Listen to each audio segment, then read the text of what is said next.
This is the Copeland residence. We're doing a quote for A, some light pruning of the plants, and then B, installing new mulch. So currently what they have is the walk-on bark. So we'll be quoting the same material. We'll provide two optional things. There are some weeds here, and then in the artificial turf, we'll provide an option to use a string trimmer to knock down the weeds about as low as we can get them, usually with about 2 inches from the ground, and then we'll spray them before we put in the mulch. So that's going to be an optional item. It's not a must, but it's a good idea.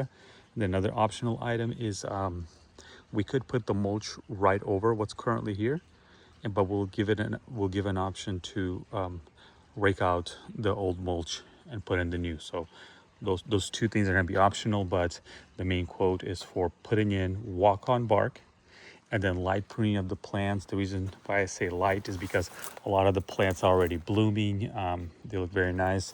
Just a few of them might need some pruning, some light pruning of the bottle brush right there. All the roses look good. There are some shrubs along the fence right there that need to be pruned a little bit. And then everything else is going to be mostly just kind of pruning it away from the pathways. As I'm walking through, I'll kind of point that out. But all of these, even the roses, they're about to bloom. The ornamental grasses, they don't need to be pruned. The gardenia is about to bloom, so we want to leave that. The heavenly bamboo could use a light pruning, but we won't do too much. Everything back there looks good except for a few of those bushes right there that need to be pruned. Let's see. We'll need to blow out the leaves before installing the mulch. Once again, looking at the plants, all these plants look good. Maybe, yeah, all these look good. I would maybe just prune a little bit, see how that rose is growing on that bird of paradise. A little bit on the sides right here, just to kind of contain them. And I wouldn't do any more than that. There's a little bit here, prune that a little bit on the sides. You can see where the weeds are. They really should be sprayed before putting in the mulch. There's a bit more in the front. Okay, let's see. The sages have been pruned already. They need to be pruned. Yeah, these are the weeds here. You can see some weeds here. Lantana also, they're blooming. They shouldn't be pruned much, so we'll just do the sides, kind of get them off, encroaching outside of their area, I guess you could say.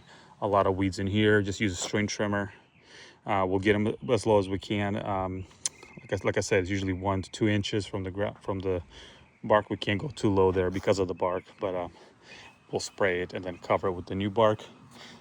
So same thing here, just kind of prune the sides a little bit. This lantana, I would recommend taking it all the way back. You can see how it's laying down on the driveway. Same thing with the lantana here. Just needs a bit of pruning on the sides. I would leave the top, that's all in bloom right now. Everything else here, so that one next to the house, I would prune those. Everything else looks fine. Some weeds in here. You can see a lot of weeds in here as well. Definitely would be a good idea to remove this bark here. You can see how it's kind of spilling over, so we'd have to kind of like blow it back to the planter bed and then put the new on there. Or like I said, I'll have an option to remove the bark and put in the new stuff. And that is it. Just one final shot.